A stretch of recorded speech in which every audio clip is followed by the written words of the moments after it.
A Glorious Life of a Farm Wife blog was developed and implemented in 2009 by Gayle to put a face on agriculture and to help educate the urban population that their food comes from the family farm and not from a huge corporation. Her blog is a peek into everyday farm life, which allows readers to see that farmers are real people working to feed the world. Gayle's blog helps get the message out that farmers are good stewards of the land and describes how they work diligently to provide the safest and best quality of food available. Gayle recently expanded her education efforts to include dairy, poultry, corn, soybeans, and sheep and pigs. Her new website, Farmers Inc., explains to consumers that farmers are ordinary people with an extraordinary job to do, which is to feed the world. Gayle wanted to reach out to her community to help educate non-farmers about where their food comes from and how farmers take care of their land, so she created Dinner on the Farm.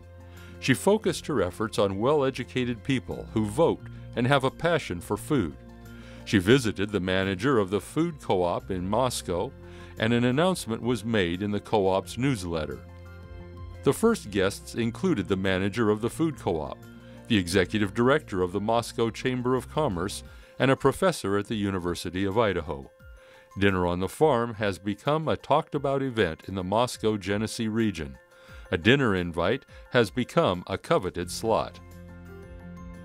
Gayle has opened her home on numerous occasions to foreign trade teams sponsored by U.S. Wheat Associates. Gayle has a gift of hospitality and is an accomplished chef. She always manages to find a recipe to prepare for guests and trade teams, which highlights an ingredient from their farm.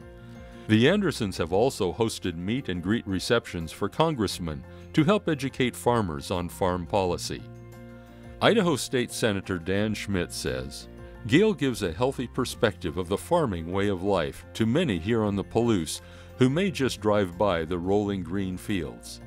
After time on the Andersons' farm, such beauty and bounty cannot be taken for granted.